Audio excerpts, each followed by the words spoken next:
Good afternoon. Welcome to our media and public access time. We had a report from one of our congressmen today, Congressman Stewart. It was good to hear about some of the things that are going on in Washington. I guess they're just getting started there. Our members had a couple of questions, and so that took up most of our time. Our appropriations committees are well underway and working on our budget. And we're this year, which was a little different than last year, we're having some standing committee meetings during that time so that we can address some of the bills that we need to for the session. So we encourage you, if you're watching us online, to send in your questions. And we'll turn some time over to the media representatives here today for any questions that they have.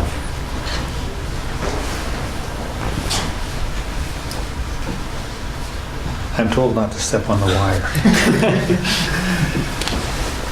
Senator Hilliard, I have a question for you. And obviously this is way far out before you guys are getting into too much of the budget, but one of the issues, one of the bills, it's a House bill is coming up today in a committee. It's the $20 million to convert school buses and grants. Just kind of want to get your take on that appropriation and where you see that going. Well, first of all, an appropriation that large, I would hope would be handled by the Public Education Committee. And they can prioritize, and if they prioritize and fund it within the committee, then the only question is this a good policy decision? If they don't fund it, then you have, is this a good policy decision? And number two, if it is, how are you going to pay for it? $20 million is a pretty big hit. And so although you have an advantage because it's basically one-time money, although you can make it ongoing, I'm sure that they could use it in the future as well. And you could have an appropriation of $10 million. I think they've taken $20 million, but I don't think they've really sat down scientifically and said it come, because when you do that, it doesn't come out exactly $20 million. There'll be some difference. So I think the bill should go through the process. If the House decides that it's not good policy, then it's dead. If the House decides it is good policy, then it'll pass the House.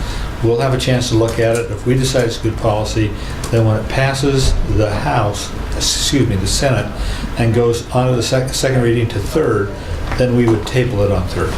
And then we would see, does the committee fund it? And if the committee doesn't fund it, is there somewhere, if we feel like it's really a good idea, we can find $20 million or whatever to fund the budget. So we passed a bill, Senator Adams' bill, was it last year, the natural gas bill, or the year before? Last year, I'm sure. I gave it the year before, too.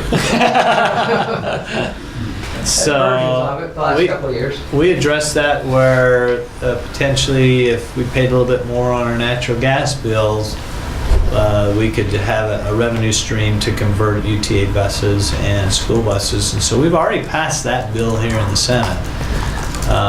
But this is a little bit different approach where you have an outright appropriation rather than everybody helping out through their natural gas bill. Yeah, I think the bill is something about, it allows the Board of Education to issue grants, based on their own rulemaking that they come up with, so. I know it's a governor's priority, he put it in his budget, so. You raised something else that's really interesting you need to watch. If a bill is strictly to appropriate money, then we're asking them not to do a bill and go through the whole process, but you just do an official request and it'll go directly to the Public Education Committee. They'll debate it and prioritize it there. If you need to change statute as you're doing it, then you'll do a bill with the appropriation and we'll go through the third reading process.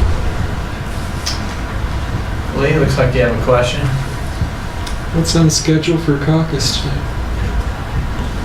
I don't see how that, Senator Okerlund, Senator Adams, you have the caucus agenda, or do you remember what the caucus agenda is? I don't. I saw him putting it together, but I did not see it. I think it's Here he is now. I'm not sure we have one or two congressmen that will come across the caucus today. Should take one at a time.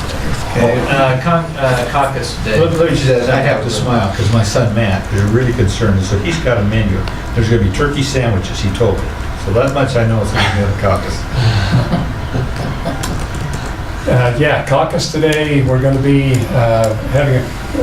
we've set aside enough time to have a good discussion about Senator Osmond's education proposals that he's working on now on tax equalization for education funding and a couple of other ideas that he's got out there.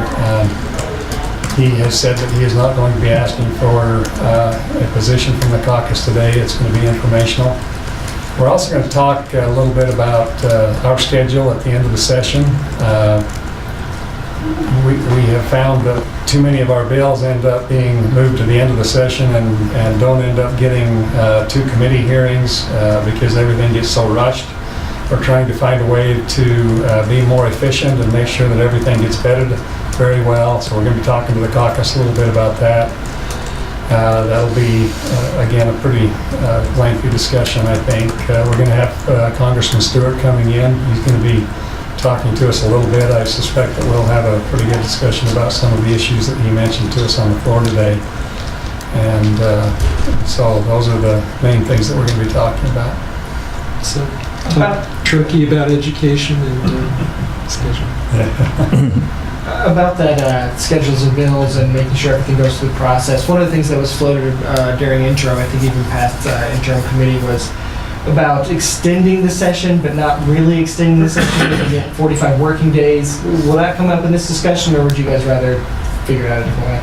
I don't think that'll come up in this discussion. This discussion is more a way to try to find a way to have more standing committee meetings so that we have the opportunity to get bills before standing committee and vetted in both houses all the way through that process.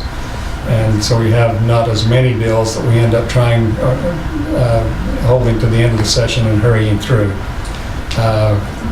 The extended session idea is not something that we're going to be talking about today. And that would require a constitutional amendment, and I know of no constitutional amendment proposals being introduced on that. Yeah, I think they're still just talking about it. Yeah. And though Senator Hillier would really like to be here more time to work on a budget, I don't think there's too much,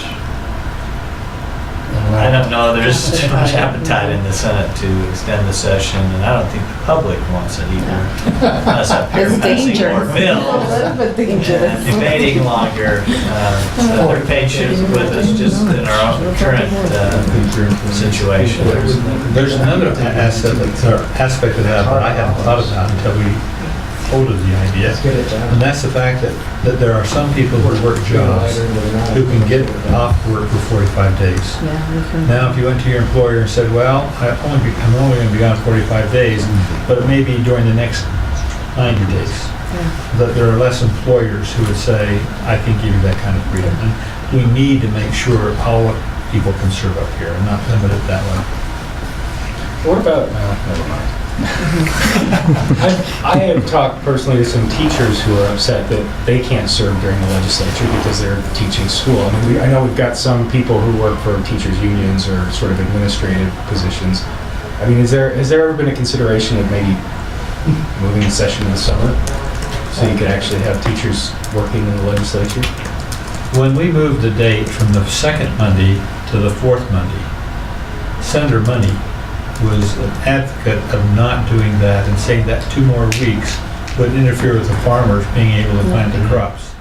And so as a compromise, we moved it to the 3rd. Now, you know, we moved it from the 3rd to 4th later. But it was interesting, at that time, I think I counted 7 farmers. I don't think we have any senators now who rely completely on farming. We have some who have some farming interests, but it's just been a dynamic change.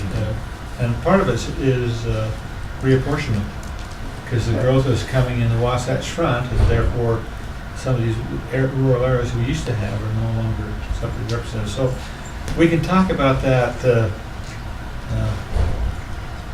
but I don't think there'd be much appetite to even move it to summer, because there's so many other things that then interfere. Moving the session to away from an inversion month would probably do more to clean the air than anything else we could do. That makes quote of the day. Tweeting. Senator Escamilla, do you have anything? Any other questions? Anything from our viewers? You guys all got a tweet them to text you in questions. Okay, well, thank you.